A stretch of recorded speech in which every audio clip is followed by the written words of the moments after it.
Good evening, brethren. Welcome po sa ating weekly devotion. Ako po si Sister Lenny. Before we begin po with our devotion tonight, let us first have a short prayer. Heavenly Father, thank you for gathering us again tonight and give me a chance to share my devotion. I pray for wisdom so that whoever is listening tonight will be blessed. Be with us from the beginning till the end of our devotion. In Jesus' name we pray. Amen. The title of our devotion is Walk by Faith, taken from the book of 2 Corinthians 5:7. It says, uh, For we walk by faith, not by sight. ESV. As we found there po, in this 2 Corinthians 5:7, it states that, For we walk by faith, not by sight. This verse emphasizes that as a Christian, we should live and make decisions based on trust in God's promises rather than relying solely on physical circumstances, emotion, or what we can see. It encourages spiritual conviction over visual evidence. It is very important to walk through the eyes of faith. The Bible says, we do not walk by sight, we walk through the eyes of faith. The walk here is a metaphorical reference to the way we conduct our lives. We still use the phrase all walks of life means a variety of lifestyle or cultures. The Apostle Paul reminds his readers that followers of Christ must not build their lives around things that have no eternal significance.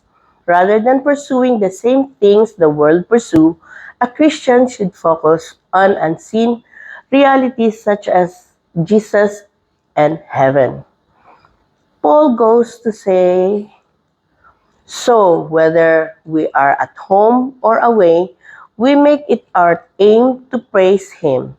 For we must all appear before the judgment seat of Christ, so that each one may receive what is due for what he has done in the body, whether good or evil. It says in 2 Corinthians 5:9-10. Jesus instructed us to store up treasure in heaven. It says in Matthew 6:19-20. It says, do not lay up for yourselves treasure on earth, where moth and rust destroy and where thieves break in and steal. And 20, but lay up for yourselves treasure in heaven, where neither moth nor rust destroy and where the thieves do not break in and steal. He promised reward for everyone who does his will and punishment for those who reject him. It is our faith and trust in God that will result us to have life in heaven, it says in Matthew 6:27. As we can relate in this verse, as a believer, as a follower of Christ, my journey through life guided not by what I physically observe around me, but by the strength of unwavering faith. My understanding and action is stirred up by unseen force. The great and deep-rooted confidence I hold in my heart in the Lord's promises, that He will reward me according to what I have done here on earth. Walking by faith means living life in the light of eternal faith. To walk by faith is to fear God more than man. To obey the Bible even when it conflicts with man's commands. To choose righteousness over sin, no matter what the cost. To trust God in every circumstances, and to believe God's rewards those who seek Him. It says in Hebrews 11:6. Rather than loving and the things on this earth, I should spend my life glorifying God in everything I do. It requires faith to live this way because I cannot see, hear, or touch anything spiritual. To walk by faith requires that I tune my heart to the voice of the Holy Spirit and to the truth of His Word. I choose to live according to what God reveals to me rather than trust my own understanding. It says in uh, Proverbs 3, 5, and 6. Trust in the Lord with all your heart. Do not depend on your own understanding. Seek His will in all you do, and He will direct your path.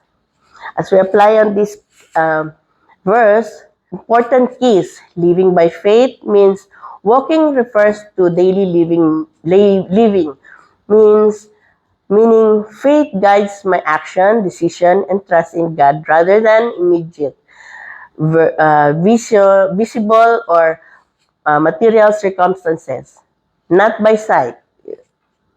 This means no relying on worldly perspective, fear of situation, or superficial appearances. Trusting God's word over what is seen, felt, or thought. As a context on this, 2 Corinthians 5:7 is a powerful reminder to me that I should live my life based on my belief in God and His promises, rather than being solely guided by what I can see, understand, or experience in the physical world. I trust in God's plan for me. He only works for my benefit, not to harm or distress me.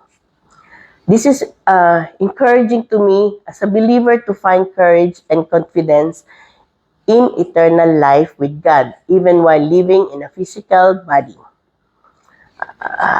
As we uh, apply this into our self, it encourages me to persevere despite hardship in life or uncertain circumstances, trusting in God's unseen, eternal reality rather than immediate earthly surrounding. Trusting God for the future, maintaining faith through challenges, and obeying God's directives even when they don't make sense to the natural eyes. I trust God um, is in control of everything. It encouraged me to walk with faith daily. As we yield on this verse, walking by faith encouraged me to focus on eternal spiritual truth rather than temporary earthly circumstances. I walk, follow, obey, and trust God, and then I will see my rewards in heaven. So let us pray. Heavenly Father, we come before you today with hearts full of gratitude for your boundless love and unwavering faith. Thank you for guiding us through each day, even when we cannot see the path ahead. We put our faith and trust in you. In Jesus' name we pray. Amen.